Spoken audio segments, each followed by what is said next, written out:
You've probably heard of Dale Carnegie's book. It's an absolute classic for a reason. So, what we're going to do here is distill it all down to the three big foundational techniques for handling people. And listen, they might sound simple, but getting these right, it can literally change every single conversation you have from this day forward. No joke. Okay, so to really get to the heart of this, we're going to start somewhere, well, a little unexpected. We're going to look inside the minds of some of history's most notorious criminals. You might be thinking, what do they have to do with anything? Well, you'll see. To really get Carnegie's first point, you have to understand this one bizarre, kind of crazy truth about people. So get this. This quote comes from a guy named Two Gun Crawley. He's this infamous cop killer, and when he writes this, he's literally cornered in an apartment. There are 150 police officers outside, he's bleeding out, and he's writing a letter. And this is how he describes himself: a weary but kind heart. Now let that sink in for a second. I mean, just moments before penning those words, he had shot a police officer in cold blood. For what? For asking to see his license. The gap between how he saw himself and what he actually did it's just massive, right? In his own head, he wasn't a murderer. Nope, he was just a kind guy defending himself. And believe it or not, Crowley was not an exception to the rule.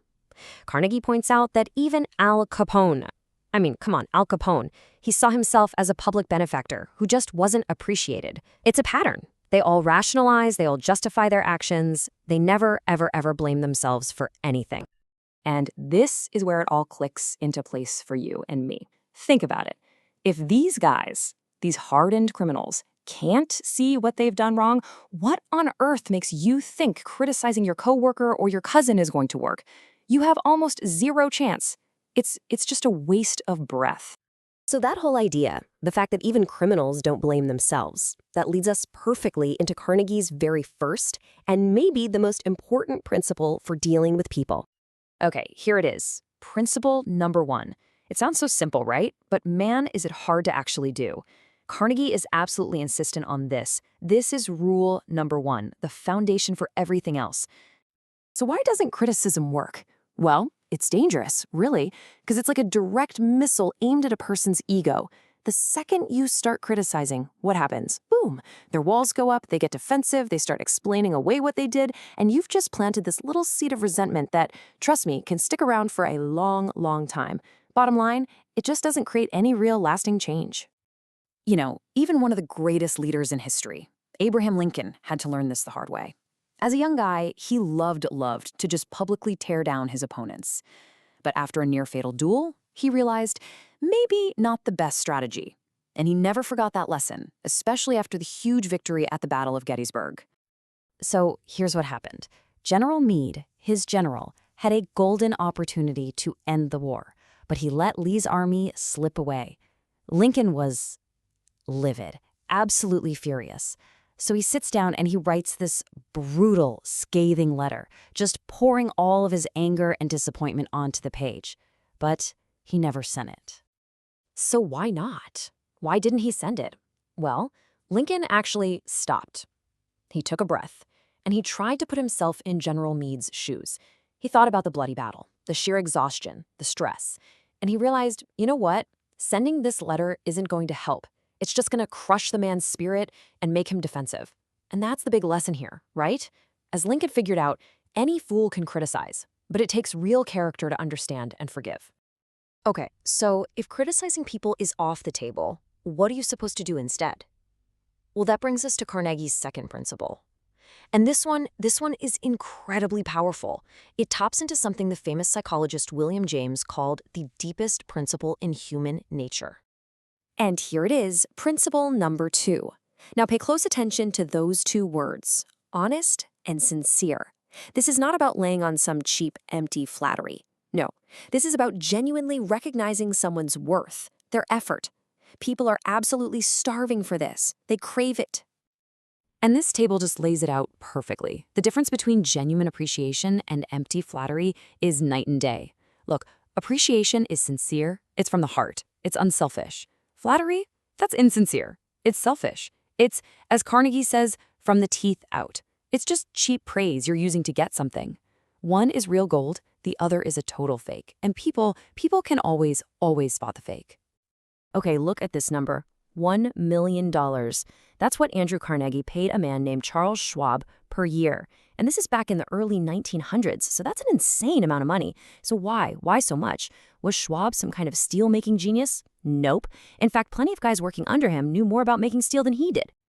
So what was Schwab's million-dollar secret? It was his incredible ability to deal with people. He paid people in appreciation. He knew that praise and approval are like sunlight to the human spirit. It's what helps us grow. And criticism, that's like a cold frost that just makes us wither. All right, so this brings us to the third and final fundamental technique. We've learned not to criticize. We've learned to give honest, sincere appreciation. So the last piece of the puzzle is, how do you actually get someone to do something you want them to do? And here it is, principle number 3. You see, here's a huge mistake that pretty much all of us make all the time. We talk constantly about what we want. But Carnegie says, look, the only way to influence somebody else is to talk about what they want and then show them how to get it. And Henry Ford, of all people, just summed it up perfectly. He said the secret to success is getting the other person's point of view. So before you ever try to convince someone of something, just stop.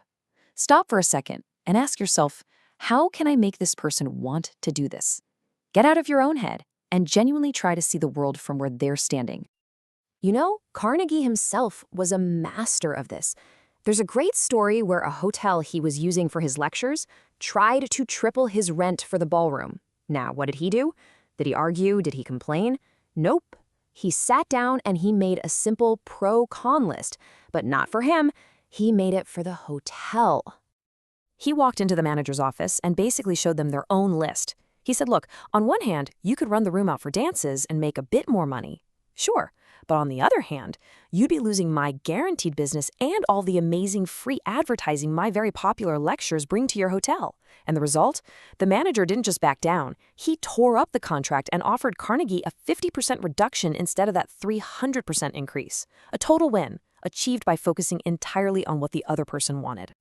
So, when you put it all together, what's the big takeaway here? The crucial point is that these 3 ideas aren't just, little tricks or tactics.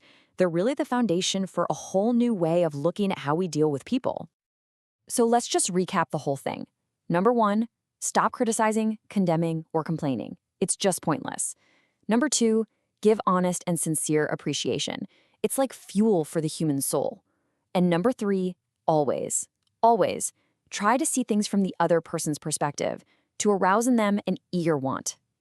Look, getting good at this stuff isn't going to happen overnight. It's not a magic trick. It's a daily practice, really. It's about building new habits, but the change it can bring to your life, to your relationships, it's absolutely profound. So the real question I have for you is this: which one of these powerful principles are you going to start practicing today?